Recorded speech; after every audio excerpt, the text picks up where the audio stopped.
And also in Oakland, a group of kids who just want to play football say it is too dangerous to do even that. The East Bay Panthers have a field to play on in front of a home crowd, but instead they're driving an hour away because of what they are afraid will happen in their own neighborhood. Betty, you joining us tonight with that story. Sarah, as of now, this Oakland team has nowhere to practice tomorrow. One parent I spoke with said his child is feeling nervous and anxious about ever returning to that East Oakland field. Two shootings in 1 week in and around Verdese Carter Park on 96th Avenue in East Oakland. Both happened around the same time in the evening when kids with the East Bay Panthers football team were practicing. How many gunshots did you hear? Too many to count.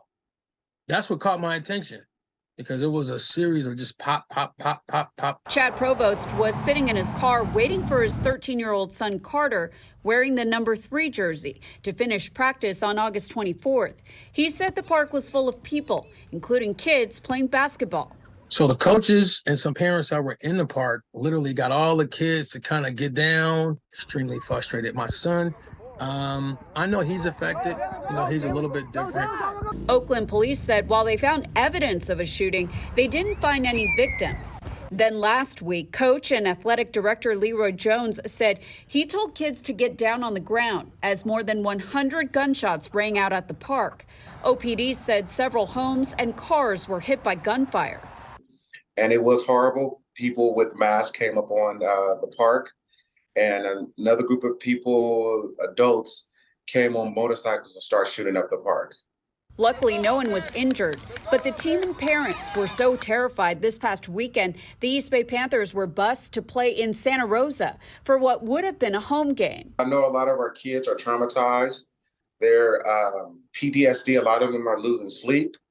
The parents are terrified to even drop their kids off now at practice. Leroy said he wants OPD to increase patrols in the area. I do feel that the Oakland Police Department has not done anything to secure these kids' safety, for these kids to have a place to practice. What we offer is getting the kids off the street so they don't turn into these people that are shooting. For someone that's born and raised here, you can tell it's worse. I mean, I don't even allow my children to walk to a grocery store that's near us. When I was growing up, I would walk to a corner store that was in our neighborhood all the time. Oh my gosh, just hearing them say 100 gunshots, and you imagine yourself as a parent if you had to drop your kid off or even stay there with your kid.